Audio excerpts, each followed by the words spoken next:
नमस्कार दोस्तों, आज मैं आपको धर्मराज जी की कहानी सुनाने जा रही हूँ। प्रेम से बोलिए धर्मराज जी की जय हो। बहुत समय पहले की बात है। एक गांव में एक ब्राह्मण अपने बेटी और पत्नी के साथ रहता था। बेटी का नाम गौरी था। ब्राह्मणी धर्मराज जी की भक्त थी।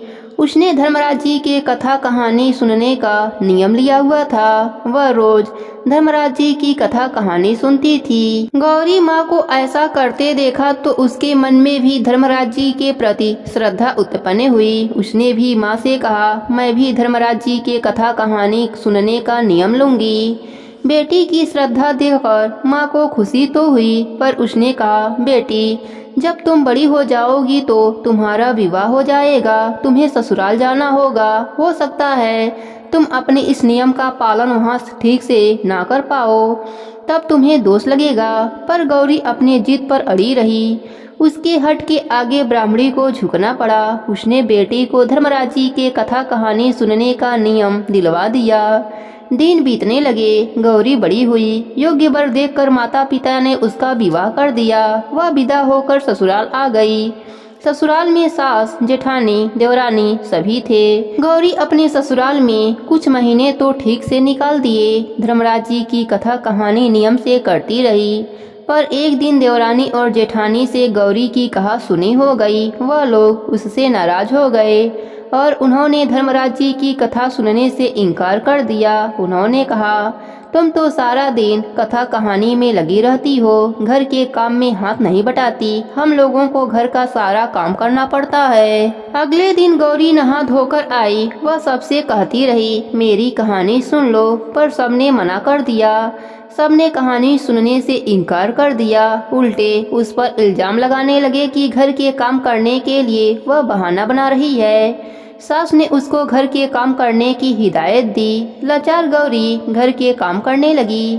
इस कारण उसका कथा कहने का नियम पूरा नहीं हो सका। इसी दुख में उसने भोजन भी नहीं किया। इसी तरह 3 दिन बीत गए। वह भूखी प्यासी तड़पती रही, पर किसी को उससे सहानुभूति नहीं हुई। एक रात जब वह सो रही थी तो उसके सपने में धर्मराज जी आए। उन्होंने गौरी से पूछा, तुमने अपने नियम का पालन क्यों नहीं किया? गौरी ने उन्हें सारी बात बताई। धर्मराज जी ने उसे पूजा घर में जाने को कहा। गौरी वैसा ही किया।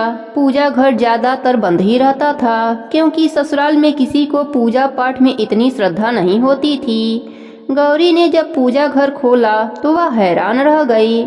वहाँ पीपल, पथवारी, गंगा, जमुना, तुलसी माता का ब्यूड़ा और स्वर्ग के सभी देवी देवता विराजमान थे। गौरी की प्रशंसा का ठिकाना न रहा। उसने सारे देवी देवताओं की पूजा करी, फिर धर्मराज जी के नित्य नियम की कथा कही।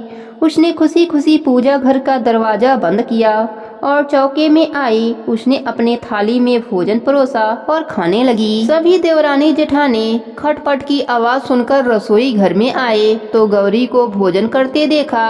वह व्यंग कसते हुए बोली, तुम्हारे नियम का क्या हुआ? भूख सहन नहीं हुई क्या, जो कथा कहे बिना खाने बैठ गई? अब तुम्हारा प्रण कहाँ गया? गौरी सरल मन से जवाब दिया, मैंने अपने कथा का नियम पूरा कर लिया है, उसके बाद ही भोजन कर रही हूँ। उन लोगों ने कहा, हमने तो तुम्हारी कथा सुनी नहीं, फिर तुमने नियम कैसे पूरा किया? गौरी बोली, सारे देवी देवता पूजा घर में विराजमान हैं, मैंने उनकी पूजा करके उन्हीं को कथा सुना दी। सास, देवरानी, जेठानी को उसके बात पर भरोसा नहीं हुआ और उन्होंने कहा, हमें भी तो दिखाओ, कहाँ है तुम्हारे देवी देवता? गौरी सबको लेकर पूजा घर में आई। जब उसने द्वार खोला तो वहाँ कोई न था। सभी देवी देवता गायब हो गए थे। तब गौरी ने हाथ जोड़कर आंखें बंद करके धर्मराज जी का ध्यान किया और कहा, यदि मेरी श्रद्धा सच्ची है तो आप सब दर्शन दीजिए। मेरे घर वाले भी आप लोगों का दर्शन करना चाहते हैं। इतना कहते ही सभी देवी देवता फिर से प्रकट हो गए। सास, देवरानी, जेठानी आश्चर्य से चकित हो गए। उन्होंने देवताओं के दर्शन किए और हाथ जोड़कर माफी मांगने लगे। सबको धर्मराज जी का चमत्कार दिखाई पड़ गया था। अब सब लोग धर्मराज जी की कथा कहानी का नियम ले लिया। जिसके फलस्वरूप उनको इहलोक में सुख मिला और मरने के बाद स्वर्गलोक का सुख मिला। हे धर्मराज जी, जैसे आप गौरी पर प्रसन्न हुए वैसे ही अपने सभी भक्तों पर अपनी कृपा बनाए रखना। प्रेम से बोलिए धर्मराज जी की जय हो।